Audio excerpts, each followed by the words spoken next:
Hello, everyone, and welcome to Crossing the LD, a show completely focused on veterans transitioning from military to civilian life. Our show is powered by Pivotal Moments, a nonprofit on a mission to strengthen mental fitness for all. Go check them out at pivotalmoments.org to learn more. My name is Elias, and I'm joined, as always, by my good friend and co-host, Howie Cohen.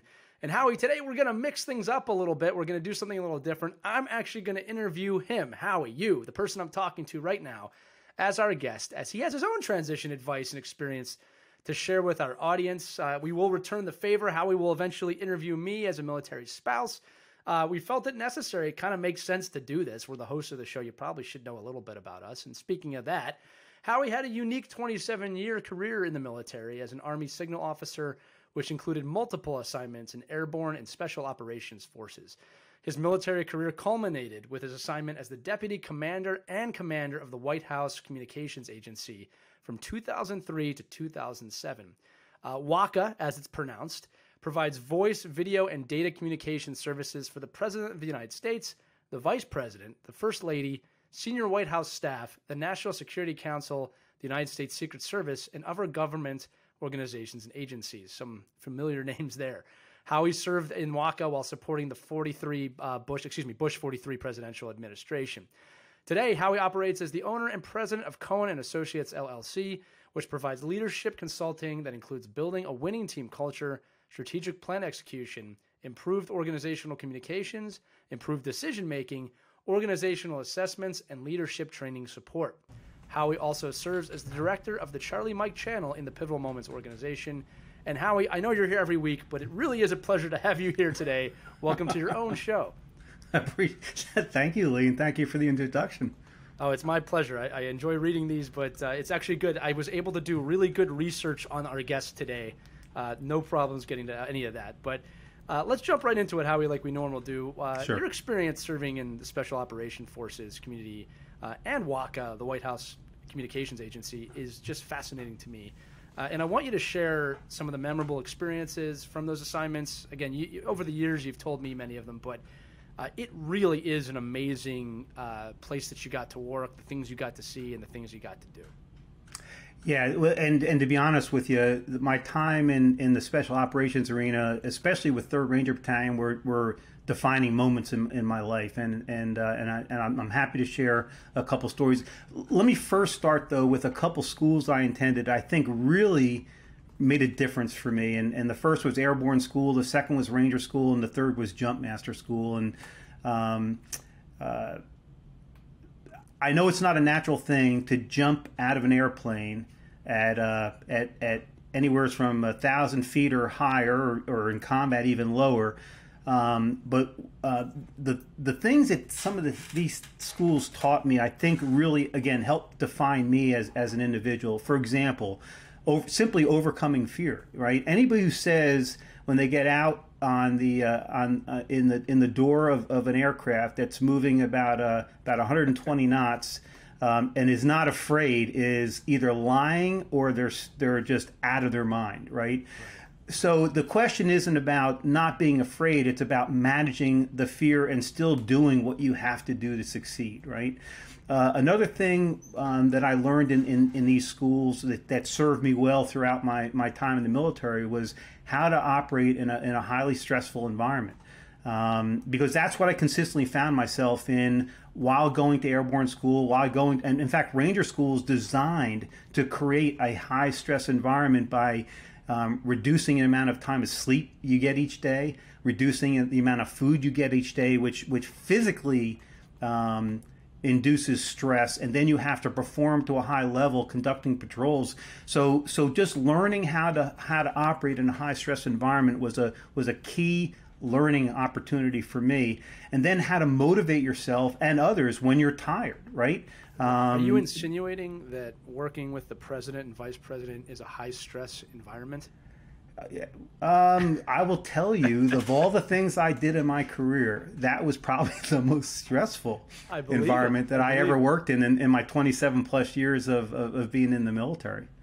Right. Yeah. No, I'm totally making a joke here, because I was going to say, I love how you're telling about your education, because I can now see the pathway of how you were qualified for that position, because it has to be stressful There's no ifs, ands, or buts. Well, and I think that's very true. And so for me, just having the ability or the opportunity to attend those schools and work myself through them and graduate set a very good foundation for me for opportunities and assignments later on in my career. Now, let me kind of transition to 3rd Ranger Battalion, because again, I think that assignment was really a defining assignment for me in not only in my military career but in my life.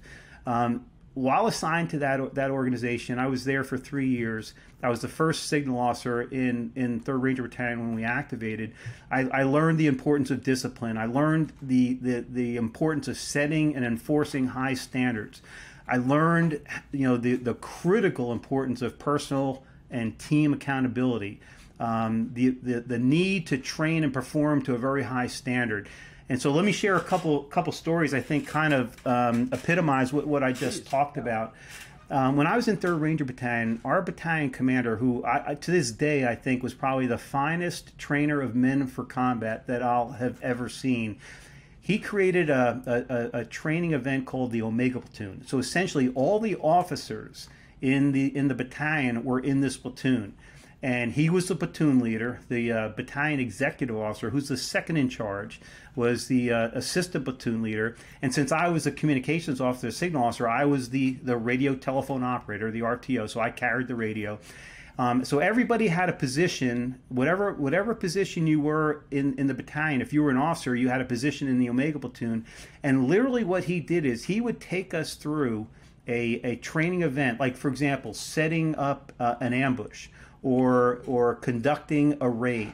And he would take us through, like, troop lead us through the process. It started with literally just doing physical training together as a group. And then he would take us through delivering the operations order. And then we go through the rehearsals. And then we go through the equipment checks. And then we go through actions on the objective. Because if you have limited time to train, you always want to focus on the actions on the objective, which are that's the key part of the mission. And he, as the battalion commander, would lead us through this process. And what he was essentially doing is he was setting the standard for the platoon leaders and for the company commanders, that when you train and when you execute a mission, this is the minimum standard I'm willing to accept. But he didn't tell us what they were. He actually showed us. Right. And I thought that was an absolute fascinating experience for me to go through. And like I said, it really helped me understand the value of training to a very high standard and holding yourself accountable. And talking about accountability, here's how I learned about personal and team accountability. So if you know about the Ranger Regiment, at that time we wore black berets. Now they wear sand-colored berets. But we were wearing black berets, and we were just starting the battalion up. It had just been activated. And the opportunity to wear a beret, you literally had to earn the privilege to wear the beret. So we all walked around in our patrol caps, but he set certain events up that you had to pass the black beret standard. You had to go through these events and meet the standards for each of these events before you had the privilege of actually wearing your black beret. For example, we had to do a PT test, and we had to score a minimum of 70 points in each event. We had to do the combat water survival test, and we had to successfully complete that. We had to conduct an expert infantryman badge road march, a 12-mile road march, to less than and complete it in less than 3 hours. So here's how I learned about standards and holding people accountable. What he did for the officers, he put out a packing list. So everybody who went on that road march, every officer who went on that road march had to check off these items in the packing list, and they had to be included in your rucksack, right? Things like you had to have a certain number of pairs of underwear. You had to have a flashlight. You had to have a canteen cup, whatever. So we did the road march, and we met the standard, and we did it as a large group, both enlisted and officers. And when we were done, he pulled all the officers to the side, and he said, okay, what I want you to do is I want you to pull these 3 items out of your rucksack. And he listed off 3 items. 2 of the items had not been issued by what we call CIF, the central issue point, right? This is where you get all your equipment issue in the military.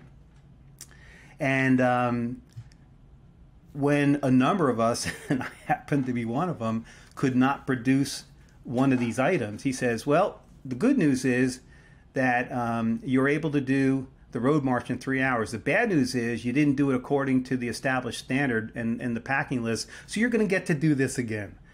And thankfully, we were able to explain to him over time, it wasn't that day, that these items hadn't been issued to us, so he backed off on it. But I'll tell you, that was a very, very important lesson, because his basic point was, look, if you as officers can't follow simple directions, how can I expect you to ensure that your soldiers are able to accomplish what you're telling them to do to the right standard? So that was a really important lesson for me to learn. So let me jump to Waka. My last assignment on active duty, a phenomenal assignment. Served there for 3 years.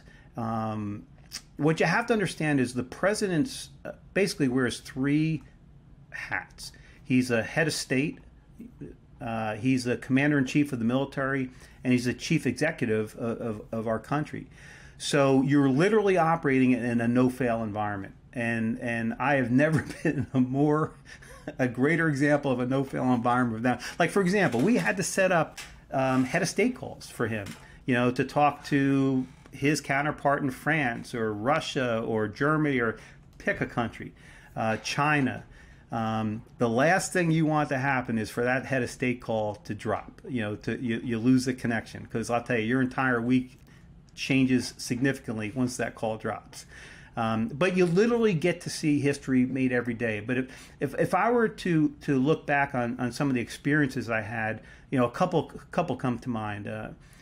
We were on a presidential visit to China. This is just before the Olympics in Beijing.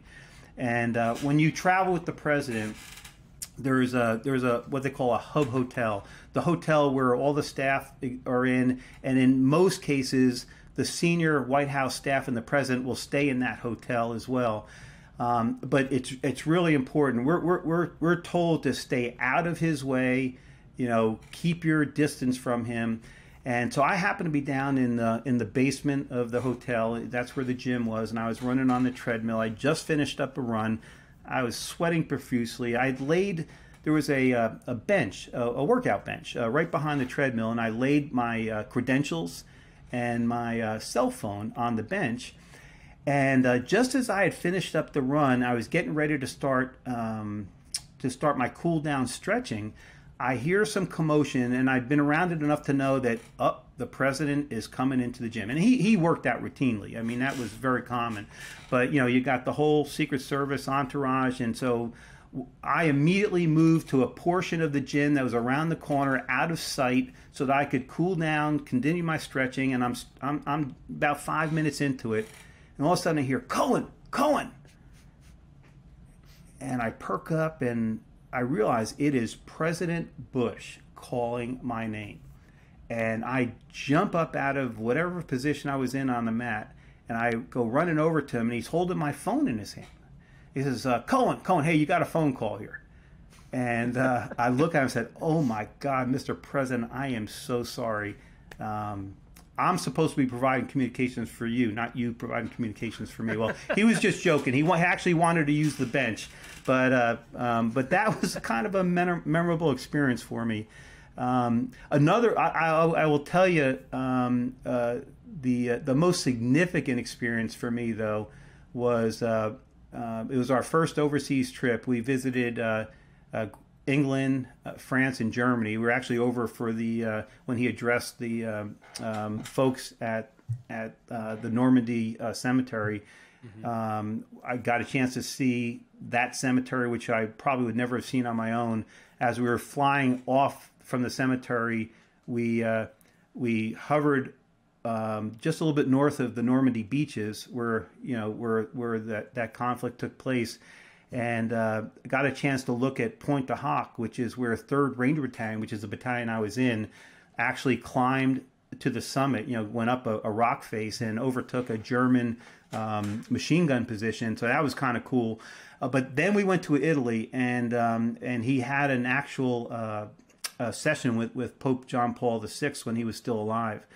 And I had just expected to stay in the motorcade area, just wait till he was done. But the staff lead that had set up this visit actually asked all of us, all the presidential staff, to come in, and we were actually seated in the room where President Bush and his entourage met with Pope John Paul, which would have been enough for me. Interestingly enough, after President Bush gave him a presentation, Pope John Paul asked all of us in the audience to come up, and each of us, whether we're male or female, we received either a papal coin or a papal rosary beads, and then got a blessing from the Pope. So that was probably, I figured, for a Jewish kid from New Jersey, that was a pretty momentous time in my life right there. So that was a pretty significant event for me that I experienced while I was at WACA. How I always loved how you say, and you said this in this interview, that you got to see history made every day. And, that the gravity of that statement was never really lost on me from the first time you told me it, even to today. To be an eyewitness to history like that and be involved in it is something incredibly special. And, as with all our guests, thank you for your service, obviously, but it's an amazing place to be. Now, the reason I love that we're telling these stories is because, as you said, shortly after this, you had to transition out of the military, right? So you go from this position where you're, for multiple years, serving the President of the United States. You're with him all the time. You're seeing the Pope. You're going to all these countries, and suddenly, okay, that's it. You're done. You're moving on, and you have to leave the military. So, right. Let's walk through that process, right? That's what the show is all about. From the moment of, obviously, separation, how did the military help you prepare for that transition? And maybe walk us through maybe like the first, 1 to 6 months of that time period. Because, depending on what you do and where you've been, that's usually the sensitive time period of leaving the military. Yeah, and again, well, look, what the military did for me, and it started from my time as a young officer, as a platoon leader, a second lieutenant, up to the time when I retired as a brigade commander / WACA commander, which is brigade level equivalent. I had an opportunity to be put in these different leadership positions. First as a platoon leader, then as a company commander. Then a battalion level staff, and then a battalion commander, and so on and so forth. So I learned leadership from experience. Right now, there's more to it than that. There's a formal learning that you go through, right, depending on how long you stay in the military, and if you're selected, to go to Command General Staff College and the Army War College or the equivalent. But I think a key thing that helped me prepare was, teaching me how to be a somewhat effective leader. And I cannot be more thankful than I am for the military for giving me that experience, which I think translates to the civilian world, whatever you choose to do. Right. If I go back to some of the example or some of the things I learned from some of these schools like Ranger School, overcoming fear, operating in high stress environments, how to motivate yourself when you're under stress, more importantly, how to even motivate others when they're under stress, being a great teammate. You learn all these kinds of things that I think absolutely translate to whatever civilian career you're going to pursue.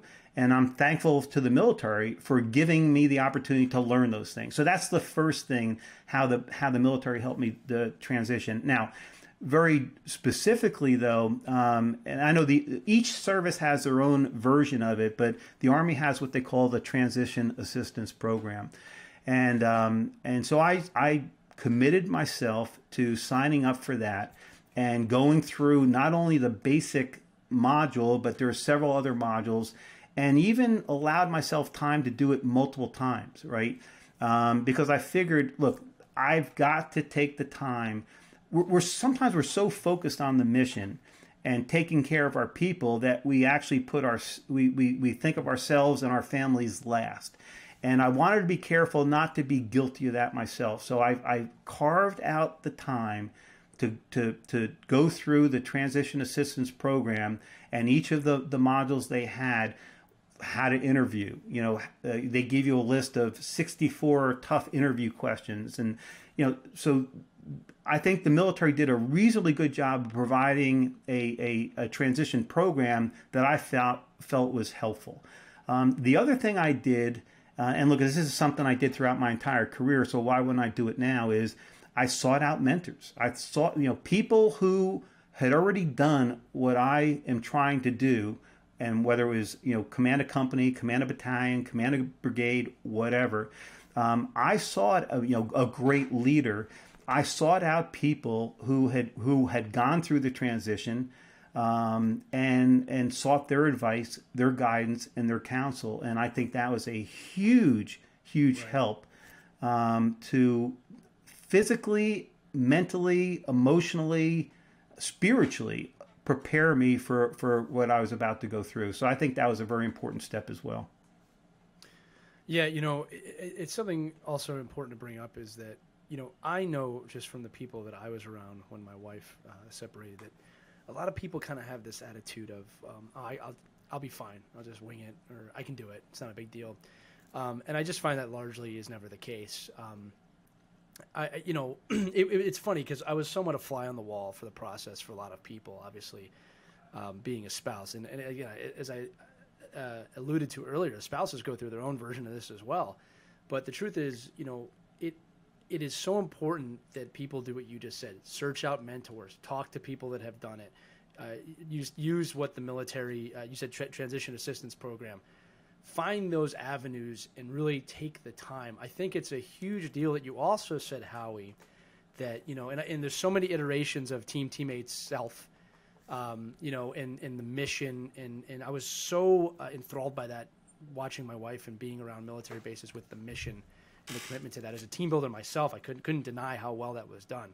But it can be easy to not forget your family, but to just, you know, have that someplace else in your head. You know what I mean? When you go through this, and I applaud you, obviously, for putting them first, putting yourself ahead of that as well. Well, it's really important. I think that's critical. I mean, look, this is one of the times, and as leaders, this goes against what you're taught, what you learn to ingrain in yourself as a leader. But this is one of the times where you've got to put yourself first. Right. And I don't mean that at the expense of the mission, at the expense of the organization, at the expense of the folks you're leading, but you have got to properly prepare yourself, and it takes time. You've got to take the time, you've got to allot the time, and you've got to commit yourself to going through a proper transition planning sequence. Now, look, that's not to say that you can't succeed without it. But why take on all that additional stress when it's stressful enough, even if you do everything right? Okay? That's right. I will tell you, it's stressful enough, even if you do everything perfectly.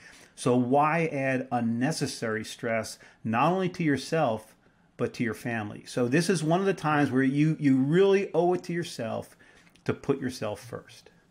Especially if your family's been following you around for a long time too. It's something else to say. But, you know, and Howie, here's another great point you just made, is that you got to put yourself first. I'm not saying this in a dark way, but one of the big differences probably between the military and civilian life is you're entering a world where most people put themselves first. And again, I'm not saying that in a negative way, right? I think one of the assets you bring from the military into the civilian world is the ability to lead, is the ability to have teamwork, is the ability to understand mission first. Whereas people who have not been in the military, not every one of them, that's not something that is just genuinely taught and generally part of an organization. So with that said, let's go into the next question, because I think it plays into that, is You went through all the planning, you were prepared to separate. So what went well, what did not go well, and knowing what you know now, what would you do differently? Sure. Yeah. So one of the things that went really well is I was able to, I found a couple really good mentors. One of them was just a little bit older than me, had a very similar assignment history that I had. He ended up retiring as the Special Operations Command, the U.S. Special Operations Command down at Tampa as the J6. So he was the head communicator down at SOCOM. Ted Hengst. Ted was a tremendous resource for me to help me identify key questions to take myself through to help me in my transition. Another person who I thought was an excellent resource was General Radke, who when I was commanding at the White House Communications Agency, General Radke was the Defense Information Systems Agency director.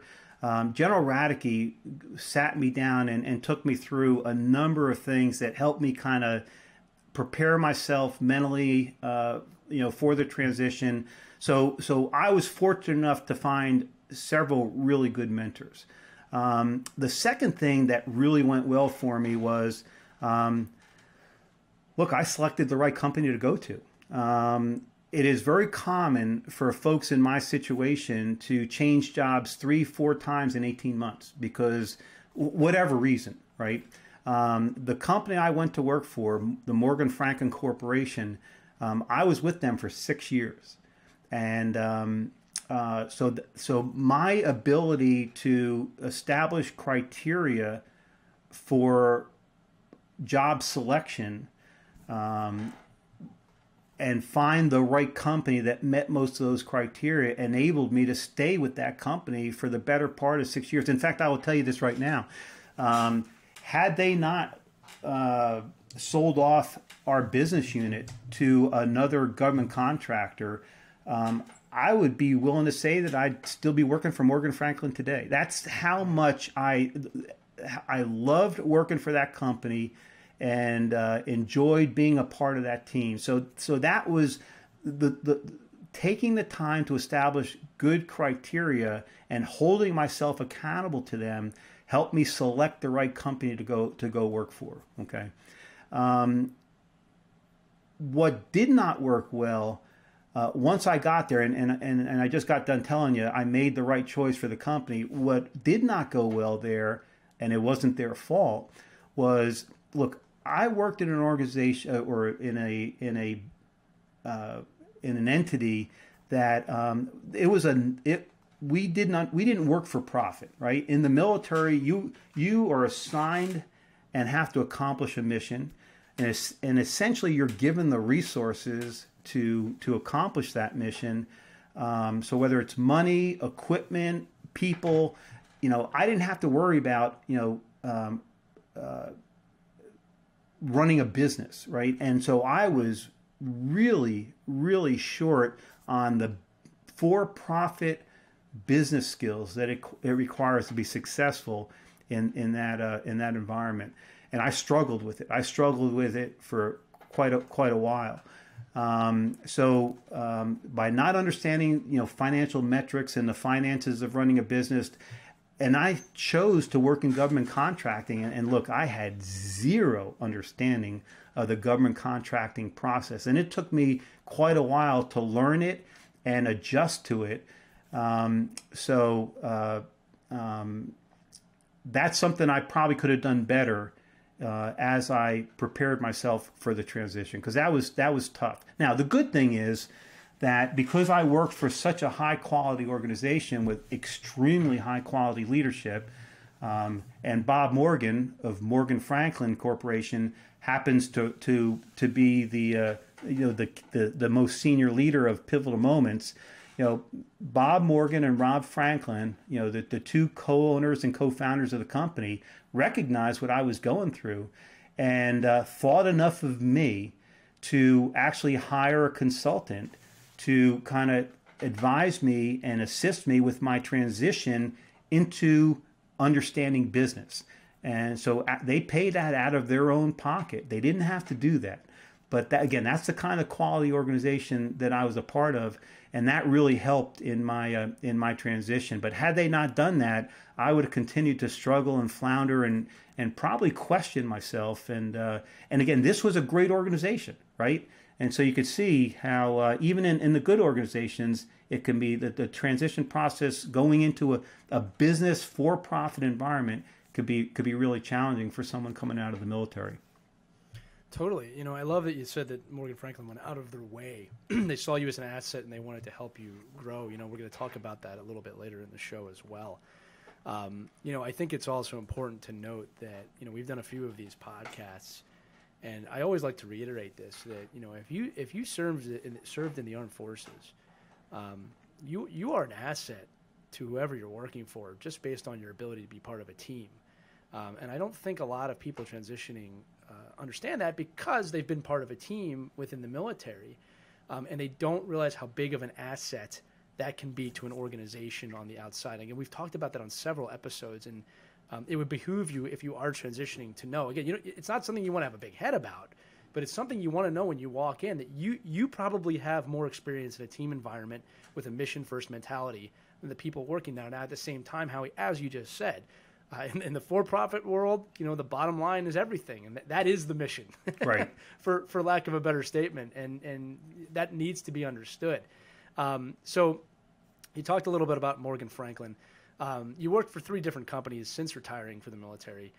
You did explain a little bit about how Morgan Franklin helped you, but how did those companies help you adjust to the climate? And perhaps maybe how did they not help you in some cases, if necessary, you know, to get you to where you felt comfortable moving forward? Yeah, I was actually very fortunate. In the 3 companies that I worked for, the Morgan Franklin Corporation, SRA, and the McChrystal Group, I was part of organizations that cared enough about their people that they took the time to properly and successfully and meaningfully integrated me into their culture and into their environment.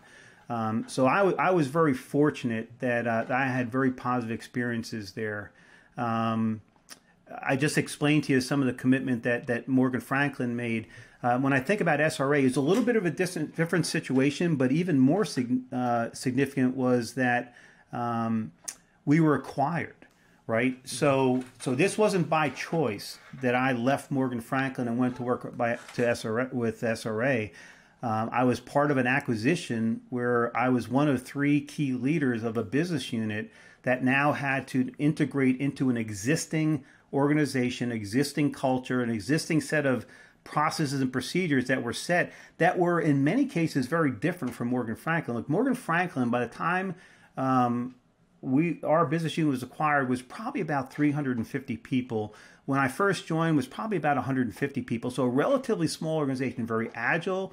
In a position of leadership, you were empowered to make a lot of decisions, to move quickly, and SRA was by many contracting government contractor organization standards is still relatively small. Was about maybe 5,000-6,000, but significantly larger than Morgan Franklin. But and so much more bureaucratic and much more established in their set process and procedures, their accounting system, and that was really hard for me to adjust to, right? Because I didn't have, I felt like I had a pretty wide area to operate in and make decisions in, and now that very much narrowed. So that required a significant amount of time and adjustment for me personally, and for the people in the organization underneath us from Morgan Franklin, right? Because they weren't used to all that. But in SRA's, to their credit, they understood that, and they actually assigned several individuals to run that integration process and meet with us. You know, I was one of the 3 key leaders. We met regularly to understand what was going well, what wasn't going well, what could they do better to help us transition. So I was very fortunate to work in an organization like that. When I went to work for McChrystal Group, you know, there were so many things that I was already attuned to from my time in the military. Because look, McChrystal Group is a leadership and management consulting firm, right? So a lot of the things that they were doing with their clients were things that I had learned and done in my experience in the military. So it was very easy for me to transition there. But they also allowed me the time to learn, grow, and develop, and not put me in too many situations that I wasn't ready for. So I had some very good experiences in that transition process. So Howie, after the McChrystal Group, you jumped into entrepreneurship. This is around the time period that you and I met each other. I always say that Howie paid me one of the best compliments I've ever received. Not self-promoting here, but I'll just say I had written a book. Howie had gotten a copy of it, and I'll never forget how you sat me down and kind of almost in an inquisitory way. You said, like, well, where did you learn this? Where did you come up with this? And I said, well, this is my personal philosophy on coaching. And then you said, paraphrasing here, but you said basically, do you understand that we do this at the highest levels of the military? And as someone who has always revered and respected the military, I've said this before to you, that I don't think there could have been a better compliment to me than that. Because it's a great book. I mean, I appreciate that. It's a great book. I appreciate that. But it just, to have you affirm my leadership philosophy with where you had served was massive to me. So I only bring up that story because that was the spark that, introduced us to each other, right? And shortly after, you jumped into entrepreneurship with your own company, Cohen and Associates. So I just want you to dive into that a little bit for the people listening as well, because it's a little bit of a different twist on working for somebody else as working for yourself. Can you just walk us through that a little bit? So when I got out of the military, I took what I would consider the safe route. I went to work for a government contractor. And now, again, I worked for a great company and had a great culture. But if you just look at the actual work itself, providing support and services to the government, and actually doing the work can be very enjoyable and very fulfilling when you're actually on site with a government client and helping them do whatever it is they do. That can be extremely fulfilling. What I didn't do was pursue my passion. What I didn't do was and we've talked about this before. That since I was kind of very young, at a very young age, I view everything through a leadership lens. So I've kind of learned over time that my passion is about leadership development, leadership management. How can you leave an organization better than when you got there? How can you develop leaders around you? How can you help them become more successful? That's what I was most passionate about. So I figured, okay, if now's when I went to work for McChrystal Group, that's the kind of work I was doing. I was kind of following my passion.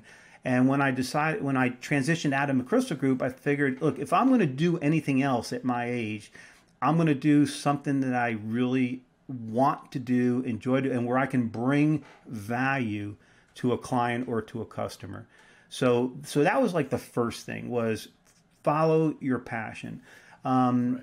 I wouldn't say that I'm incredibly entrepreneurial, but I was at a point in my life where I figured, this is a time for me maybe to do something on my own and kind of pick and choose who I wanted to work with, what I wanted to do, which is why I decided to kind of start up my own company.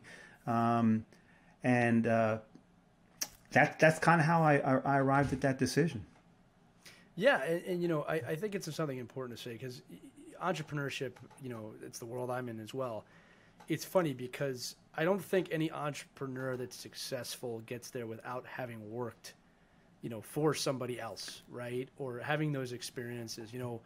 A bit of advice I got one time that I'll share here was I was working for a company that I really believed in the company when I worked there, but I'll just say that the senior leadership took a turn. And the company just was going the wrong direction from my point of view. That's what I'll say. And I was incredibly frustrated every single day at work. I was not disrespectful. I got to make sure I say that. I did my job well. I met the standard every day, but it was getting increasingly hard to go to work every day. And a mentor of mine there, I remember he stopped me one day because he could see I was struggling. And he said, Lee, listen, he goes, you've gotten entrepreneurship written all over you. You just don't realize it yet. And he goes, you're getting a front row ticket on what not to do as a business owner. And that really transitioned my perception from, wow, I am getting a free gift here because I'll never do this. You know what I mean? Adversely, during the good times, it's always easy to take the lessons in during the good times. You see them, they're like, this is great. But the good and bad experiences are what teach you to be a good entrepreneur. So, if you are transitioning, you might be in a position where you know what you want to do and you know you're passionate, you're ready to follow it, and you have the tools. Jump in. Other people, entrepreneurship might not be on your mind. Find the right company. Look for the right places to work. You never know. Again, if you asked me when I was 25 about owning my own business, it would have been a completely foreign idea to me, and I would have said, there's no way I'm going to do that. That's how life works, though. You never know what's coming next. So speaking of people transitioning, Howie, and speaking of the men and women who serve, what advice do you want to share with them about preparing to transition, in today's landscape, and the things that they can do, those tips and tricks that, our show is all about, right? What do you want to tell them out there? Yeah, so I actually, and I don't know if you want, if folks out there listening want to actually get a pen and paper, but I actually have a list of things that I want to share with you. They can pause. If you need to pause and go get a pen and paper. Yeah, just cool. open up your phone right now. the first thing I would start to when telling you about transition is if you know that you're going to get out of the military, and I'm talking probably more about folks who are retiring, but that could be true of folks getting out prior to retirement. But what I would highly recommend is start about 2 years out. Okay, and here's the reason I say that. We talked a little bit before about most of us in uniform are so focused on our unit's mission and taking care of our people, doing the things that leaders do, right? That you tend to put yourself and your family, you kind of leave them out of the picture. So if you start 2 years out, you're basically allowing yourself enough time that whatever the tempo, the operations tempo of the organization you're working in may be, you have time to go through the transition assistance program and their modules or whatever it is for whatever service you're in, right? 2 years will allow you the time to schedule, reschedule, because look, something may come up that maybe you have a course scheduled for, how to prepare yourself for an interview. Well, something comes up on the job and you can't make it. Well, if you leave yourself 2 years, you can reschedule that. And you may find that you want to take some of these things, a couple times, right? So start 2 years out. Second is if the military is providing you some kind of transition course and workshop, then sign yourself up for them and take them. For example, how to write your resume, how to prepare for an interview. Maybe you go through interview role plays. There's financial management modules. There was a great module on VA benefits, Veteran Affairs benefits, and how to complete your Veteran Affairs benefit submission. Right? These are key. So take advantage of what the military is offering to you in terms of a transition assistance program and the workshops. Now, something that's available now that was not available when I was getting out is what's called the Department of Defense Skill Bridge program.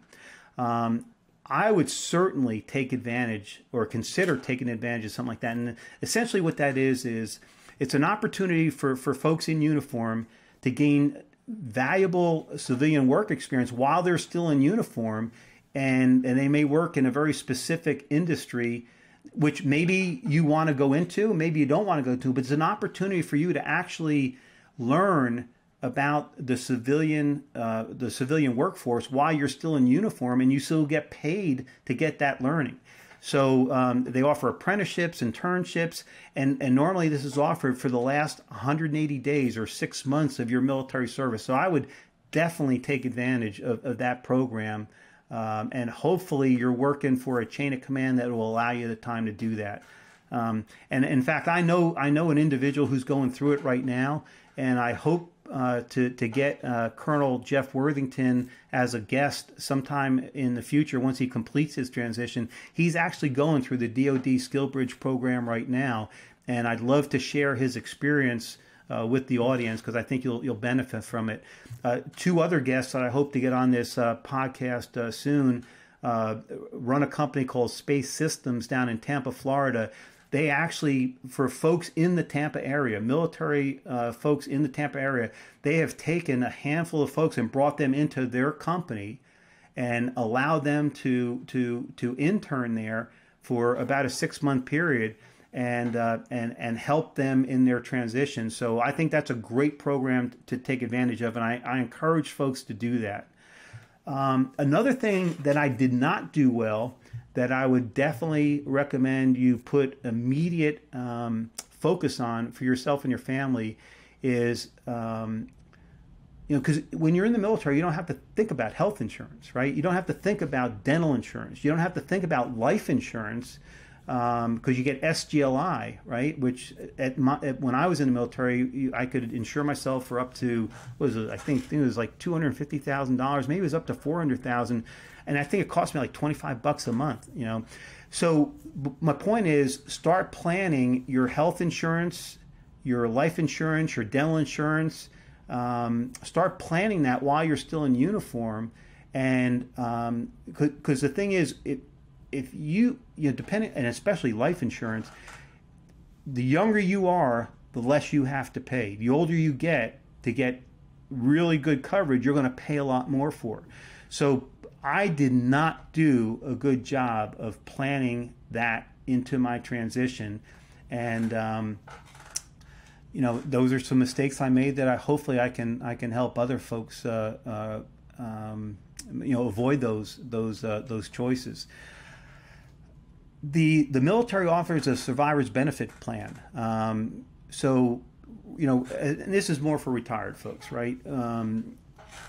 So if I were to die, my wife would get about 55% of my retirement pay after I pass.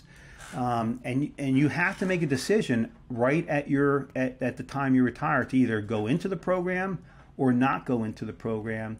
One of the things I would suggest, looking back on it, I would do a little bit of research. Does it make more sense to maybe look at getting your own term insurance, which could be cheaper and a greater payout that would take care of your wife and your family, as opposed to the SBP? Now, I'm not saying don't do the SBP. I'm just saying I did not even look at an alternative. I just signed up for SBP. So, and I know other people who have actually put their own term insurance plans into place.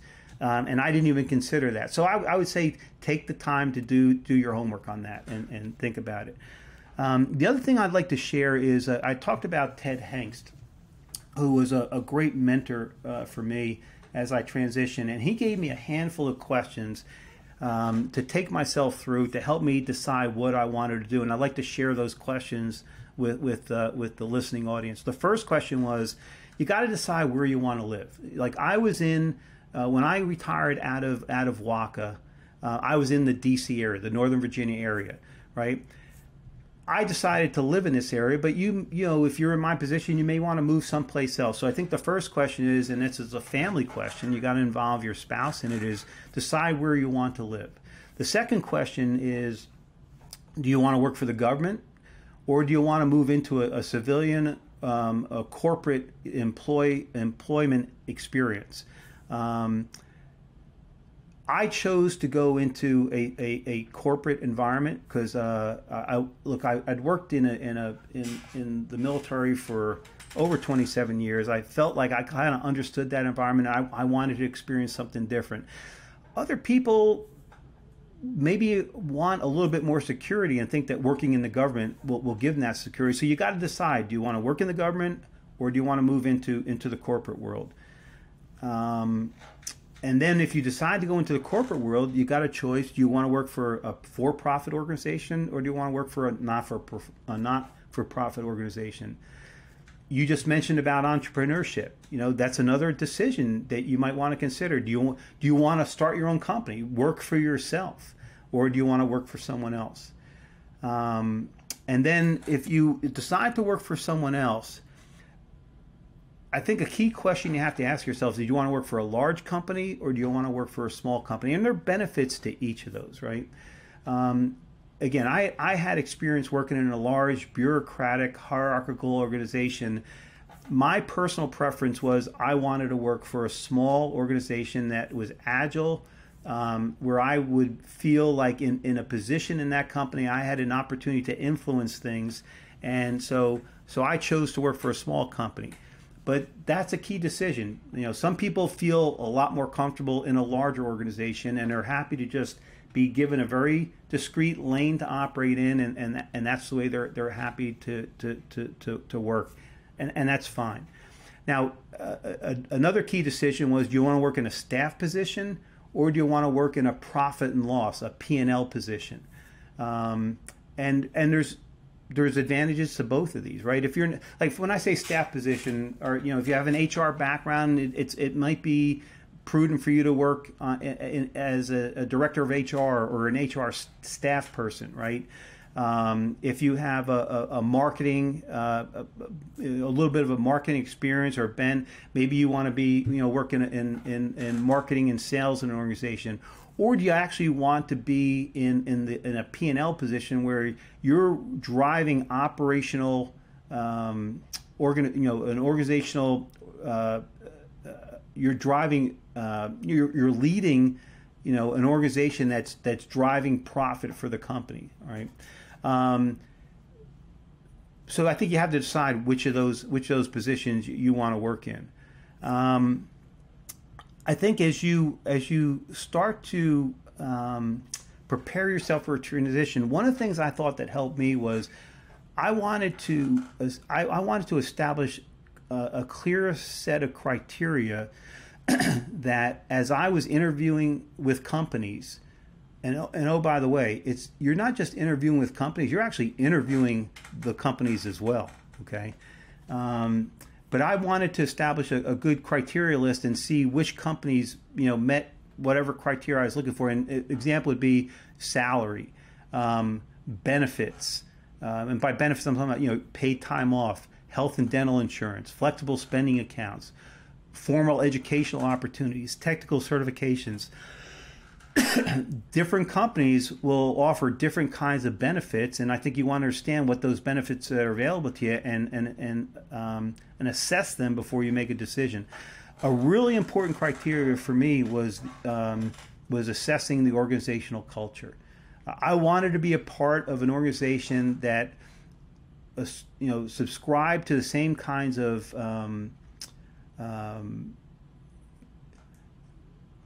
the values that I held that were important to me.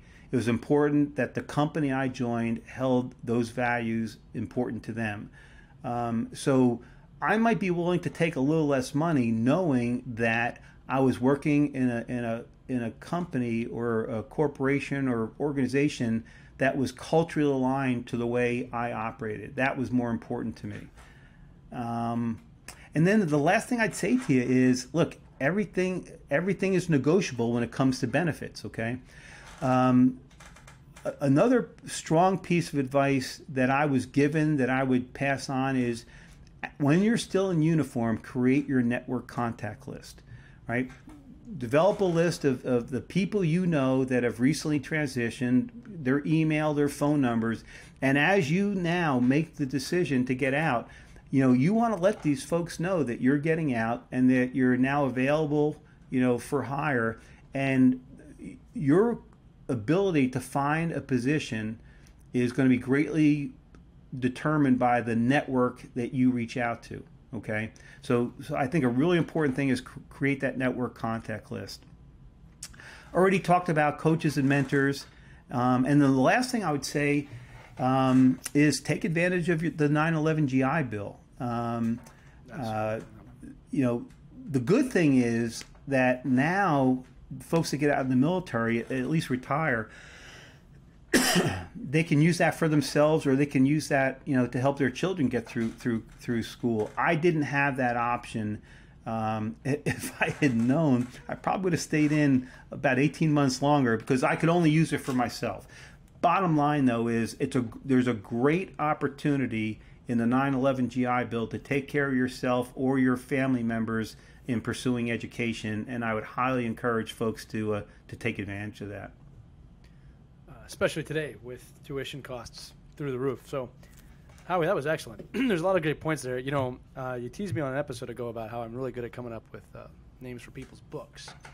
So, as you were talking, I wrote down the title for your book. From what you just said, it's Howie's Helpful Handbook for Handling Transition to a Healthy Home.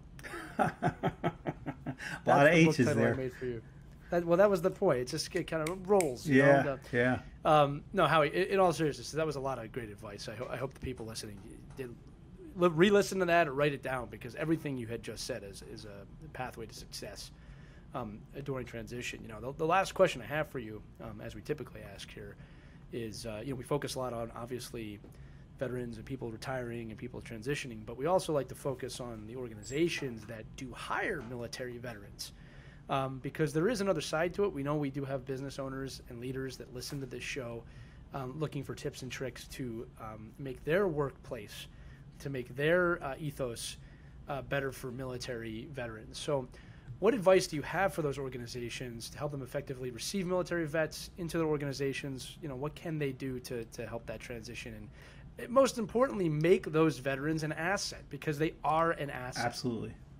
Yeah, I think there's probably about 4 or 5 things that I would suggest. Number one is, to the best of your ability, if you can provide a clear and well-defined job description with responsibilities and expectations, if you can sit down and provide that kind of information to the veteran that you're integrating into your organization, I think that would really help him or her out. I think it's important up front to identify, sit down and just meet with the individual and identify what their strengths are, what their passions are, what their interests are, and see how you can leverage those to the benefit of your organization, because your overall team will benefit from their experiences, especially because, look, they'll have strengths and interests that may not exist on your existing team.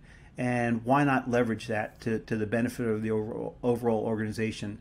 A third thing, I think, and again, this is something we just routinely, naturally do in the military, and I know you'll certainly agree with me on this, is I think you got to look for opportunities to create team building events, team bonding opportunities that will help that military veteran transition and integrate into the company, but also helps the existing colleagues, coworkers of that veteran. It'll help them create a strong bond that will ultimately benefit the overall organization or team.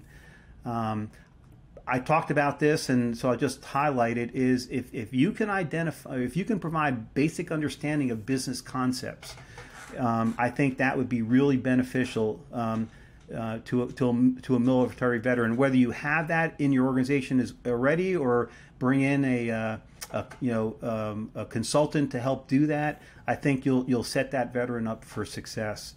And then I think the last thing you do is just make it, whoever is in that leadership position in that company, is take the time to meet with each veteran and just gauge how they're doing. Right? If Bob Morgan and Rob Franklin didn't do that for me, I would have continued to struggle. Look, I would have made it, right?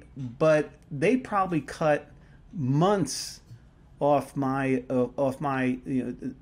transition into their organization, and made me more valuable to them by identifying that I was having a challenge.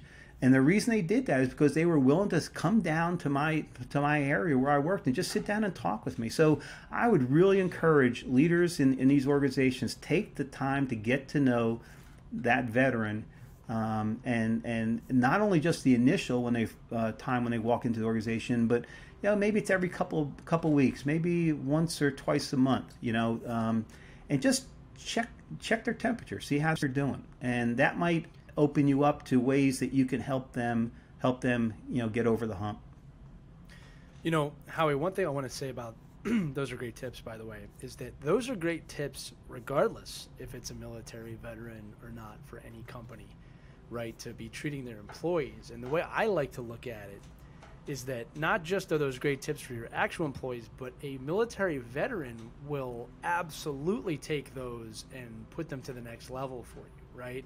I'm not saying that there's not non-military qualified people, but we talk about military people being an asset. If you're doing that for all your employees, a military person, you're going to see what they can do in that environment. And it really raises the bar for everyone involved in your organization, not just the person we're talking about. And Howie, I want to say this too. I know you hate when I do this, but you've been such a mentor to me and so many other people that I know, and that the stuff you've shared today, I'm sure, is serving as mentorship to the other people listening. But I just want to, above all, thank you for being here today. Thank you for your service. Thanks for letting me interview you. I know not your favorite thing to do, but you did it, and you did it well. And I want to thank you for being on the show today. Sure. My pleasure. Hey, look, if anything I have to share can help someone through their transition, then it's worth the time and effort for both of us to get this word out. That's what this is all about, right? 100%. It's really my privilege and honor to be up here with you every week doing these shows and offering any assistance. And if you are getting something out of the episode, that's everything. Make sure you let us know about it. Send us a message, comment on one of the videos. We'd love to hear from you too. But that is going to do it for this episode. You've been listening to Crossing the LD, which is powered by the nonprofit Pivotal Moments. And you can learn about that organization at pivotalmoments.org for more inspirational content, education, or to donate. For Howie Cohen, I'm Elias. Thanks so much for joining us, and make sure to keep an eye out for more episodes soon wherever podcasts can be heard. Thank you so much for listening, and we will see you next time on Crossing the LD. Have a great day, everybody.